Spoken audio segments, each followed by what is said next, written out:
Et bonjour tout le monde, j'espère que vous allez bien, c'est Choupex et on se retrouve pour la réaction live du chapitre 1120 de One Piece les amis. Le titre Atlas. D'accord. Atlas, pourquoi pas. On a toujours le pèlerinage de Yamato, 10e épisode, et on voit Denjiro du coup, qui a des gosses dans un sac. What? Les enfants sont punis par le daimyo de Kibi. Oui, forcément, du coup, Momonosuke a dispatché ses hommes et il est devenu du coup un... Ah, c'est plutôt cool en vrai. Mais bon, c'est pas ce que je voulais, vous le savez. Un cheveu sur la langue. Les amis, on est parti. Pourquoi Atlas, le titre? Pourquoi Atlas? Est-ce qu'elle va faire un truc? C'est possible, c'est une des rares Vegapunk qui est encore en vie. Oh, flash... Oh, flashback de... Flashback de Punk Hazard, les gars. Il y a 26 ans. Un génie dans la fleur de l'âge. Je t'en supplie, Vegapunk. Aide-nous dans nos recherches. On doit à tout prix se renseigner sur ce siècle oublié. L'histoire du monde ne peut pas rester dans l'ombre. Alors ça risque pas d'être César qui lui demande ça. Qui c'est qui lui demande ça du coup? Nos recherches nécessitent une expertise dans de nombreux domaines. Je bosse pour le gouvernement maintenant. Je ne peux pas me permettre de divulguer mes découvertes. Oh, le petit dragon! Oh, c'est Clover! Oh! Ils t'ont capturé combien de fois déjà? Ouvre les yeux. Tu ne comprends pas pourquoi ils te laissent en liberté? Ils espèrent juste trouver tous tes alliés. Tu devrais vraiment penser à arrêter. Laisse-le passer dans l'ombre. Tu ne trouveras pas la réponse au bien et au mal dans un tas de vieilles histoires. Oh, c'est trop drôle! Oh, en vrai, c'est trop mimi. Non, trop mimi. Alors attends juste. Vous avez vu au-dessus de la porte de Punk Hazard du coup? Il y a comme le crâne d'Onigashima.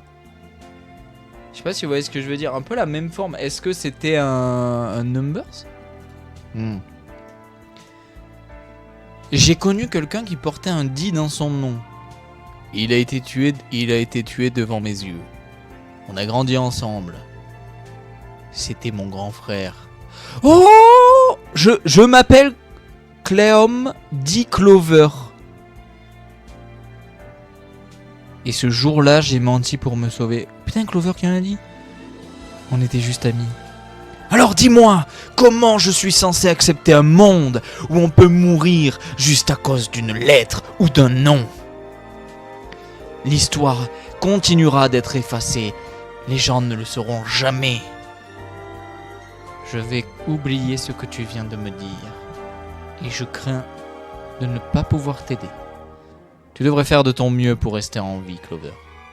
Vegapunk! Les voix du passé, elles t'appellent. Attends! Je vais résoudre cette énigme. Et quand je le ferai, tu ne pourras pas les ignorer. Ah, c'est... Oh là là là là là là! Du coup, on a un peu le flashback de l'assassinat de son grand frère, du fait que ce soit un D, du coup... vu que son grand frère a été assassiné pour le dit, ça l'a poussé à vouloir savoir et donc ça l'a poussé dans l'archéologie. Oh là là.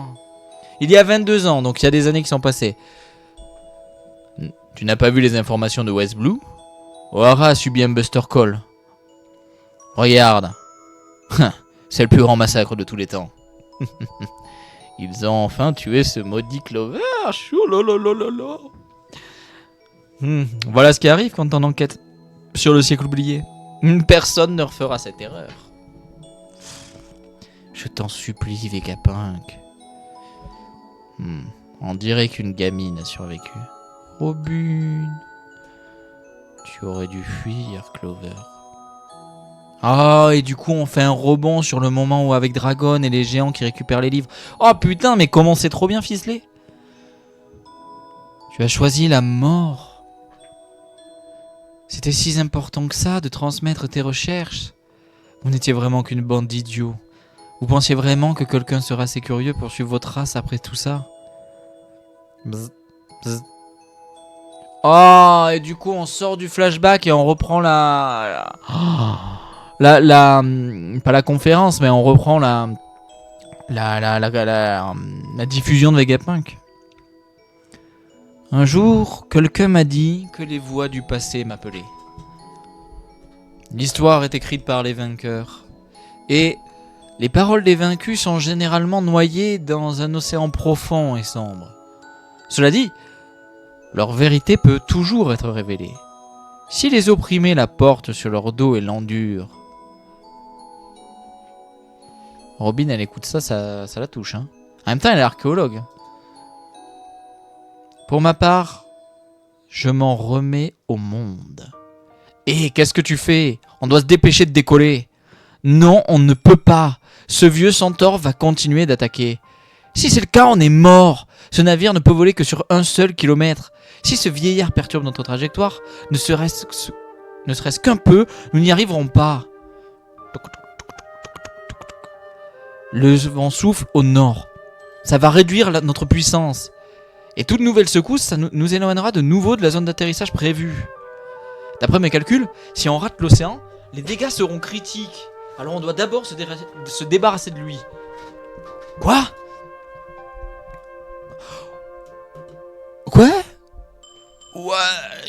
Lilith?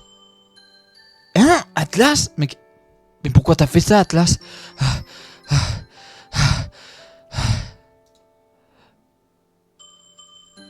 Je vous la confie.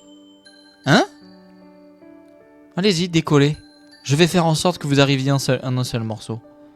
Ah mais qu'est-ce que tu racontes? Le signal de Lilith a été coupé. Atlas est donc la dernière. Amène Lilith à l'intérieur, Zoro. Compris. Ouf. Tu vas devoir t'expliquer, Atlas. On y va, Jinbe. Si on hésite maintenant, on le regrettera. Vas-y, Brook. C'est bien reçu, Zoro. Coup 2.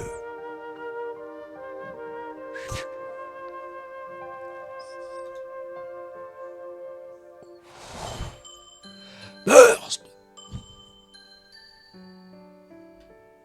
Ah, ok. Et ouais, du coup, le titre du chapitre, c'est pour le sacrifice d'Atlas, du coup. Qui, du coup, s'est sacrifié en sauvant Lilith. Il faudrait que je me souvienne pas là de quel Vegapunk est quoi et qui est Lilith. Mon message, je prie pour qu'il soit transmis dans son intégralité. Waouh, vice-amiral Hans, qu'est-ce que c'est que ça? Un serpent, un sanglier, un oiseau, maintenant un robot. Mais d'où est-ce qu'ils sortent? J'en ai pas la moindre idée. Luffy, il est trop content. C'est le robot géant! Un géant de fer! Joy Boy, je suis content de te revoir. Hein? C'est à toi que je parle. Je suis conscient qu'il serait stupide de faire aveuglément confiance à un récit unilatéral d'une guerre vieille de 900 ans. Je suis là, comme à l'époque. Tes ennemis sont mes ennemis. Je suis heureux de pouvoir me battre à nouveau pour toi, Joy Boy. Tu peux parler? Oh, c'est trop cool. Écoute, je vais te protéger du danger. On doit les réduire en miettes. Vegapunk a presque terminé son discours. Ah putain, mais du coup, peut-être qu'il va pas pouvoir terminer son discours parce que le robot, il va protéger Joy Boy. C'est parti! Chapeau de paille, il est avec nous? Bah pas vraiment, il a dit qu'il était là pour protéger un type qui s'appelle Joy Boy. Mais je sais pas qui c'est en fait. Il a parlé? Mais on n'a rien entendu? Hein? Sérieux?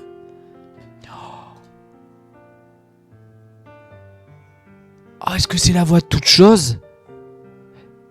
Est-ce que c'est la voix de toute chose que du coup Luffy a, qui ferait qu'il ait pu entendre Zunesha, qui fait qu'il aurait pu entendre le robot?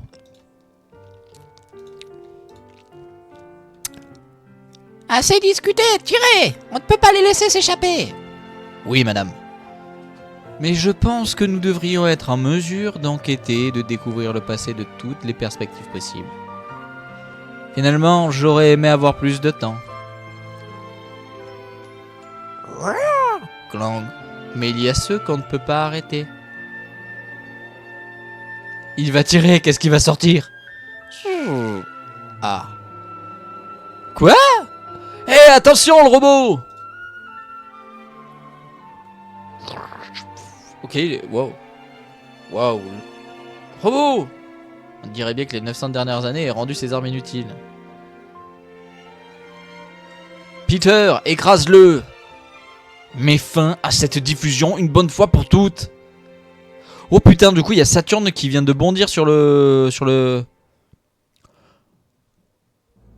Je ne vous laisserai pas vous échapper. Ah! Kuma Boni. Hein? Oh, c'est le Sony! Et... accrochez-vous bien, on descend. On va y arriver. Alors comme ça, tu veux te sacrifier? Ah non, je ne veux pas me sacrifier. Mais je souhaitais leur donner un coup de main. Oh putain.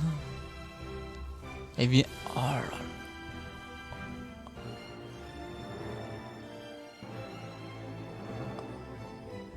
Ah bah... elle repose en paix, Atlas, du coup. Parce qu'elle vient de se faire découper en morceaux et en plus, il y a eu ça a explosé. Alors du coup, en plus, on a un problème, c'est que Saturne est sur le bateau des géants. Oh putain! On va y arriver. Il y a 25 ans, le pirate Goldie Roger réalisait l'exploit inédit de faire le tour du monde. C'est grâce à toi, Atlas. Je ne doute pas qu'il ait tout entendu. Le signal d'Atlas est coupé. C'est enfin arrivé. Oh putain, en explosant, ça a un peu touché le visage de Nosjuro. Je suis la dernière Vegapunk. Non, pas encore. Tu en as trop dit, Stella. Maintenant, c'est la fin. Ouah, je suis vraiment rouillé. C'est l'heure dont tu parlais, pas vrai, Joy Boy? Dis-moi, est-ce que je peux l'utiliser? Ils ont dû entendre les voix du passé à partir de la source la plus pure possible. Bzz. Je suis persuadé que vous êtes tous arrivés à la même conclusion à ce stade. Et je pense que ce qui déterminera la manière dont les choses se dérouleront à l'avenir... Attendez, quoi? Il a dit Goldie? C'est qui? C'est qui ces vieux? Couverture et color spread dans le prochain chapitre. Un visionnaire envisage le futur. Ok, c'est la dernière page. Ok. Bah, chapitre hyper long, 20 pages, de nombreuses doubles pages. On avance. Maintenant, Oda, tu fais chier. Parce que j'ai encore peur de nouveau que, en fait, on n'ait pas la fin de la diffusion, quoi. Parce que le truc, c'est que le robot, qui du coup était inanimé et dans lequel Vegapunk avait placé son escargophone de diffusion, c'est parce qu'à mon avis, il était parti du principe que le robot ne prendrait pas de décision qui irait contre la protection de l'escargophone. Sauf que là, le robot, par son libre arbitre, a pris la décision de protéger Luffy et les siens. Donc j'ai très peur qu'il se fasse exploser. Parce que il a l'air de considérer que bon, il n'y a plus rien qui fonctionne, qu'il est vraiment rouillé, que le temps il est passé. Donc faudrait pas que sa dernière possibilité, ça soit une autodestruction. Mais vraiment bien ce chapitre. On dit donc au revoir à Atlas qui se sacrifie pour l'élite et pour les Mugi pour qu'ils puissent réaliser ce vol et finalement qui est assez cohérent parce que bah, c'est vrai qu'avec Nosjuro qui peut à tout moment avec une attaque ou quoi que ce soit par sa présence influencer la trajectoire du vol, bah oui ils auraient pu s'écraser. Même si du coup je suis un peu perplexe parce que je pensais que le Sony était assez résistant pour faire une telle chute, mais en même temps c'est vrai qu'ils sont très hauts. Bois d'Éden ou pas. Saturne est terrifiant, hein, comme d'hab. Là, on le voit, cette immense saloperie là, être accrochée au bateau des géants. Bon, bref. Non, c'était vraiment un chapitre vraiment cool. N'hésitez pas, bah, comme d'hab, dans les commentaires à me dire ce que vous en avez pensé. Moi, vraiment, j'ai passé un bon moment. C'est pas mon chapitre préféré d'Egghead, mais franchement, j'ai passé un bon moment. On avance, on commence à avoir des discussions entre certains personnages.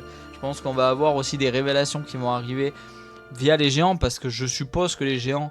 Alors les géants, on sait qu'ils prient Nika, donc la divinité Nika, mais est-ce qu'ils n'ont jamais entendu... En tout cas, s'ils ont eux jamais entendu parler de Joy Boy, on peut être sûr que sur Elbaf, Aguard Isaolo, qui a toutes les connaissances de Clover, dont on a parlé dans le chapitre, je pense que ça y est, on arrive vers le cheminement, et ça se sent, les révélations sur qui est Joy Boy, sur ce qui s'est passé. Maintenant, est-ce que ça viendra directement révélé par Vegapunk? Moi, je le dis, Je suis pas sûr. Pourquoi? Parce que je vous reparle de ça, mais je fais référence à Riley. Est-ce que c'est vraiment bon de tout révéler maintenant, alors que finalement tout pourrait être découvert via Robin en retrouvant Aguardisauro sur Elbaf? Mais bref, on en parlera plus dans la critique analyse. Les amis, comme d'habitude, n'hésitez pas à vous abonner en cliquant juste ici. Je vous mets une vidéo juste là. On n'oublie pas le petit pouce bleu, ça aide pour le référencement. Merci beaucoup de vous abonner.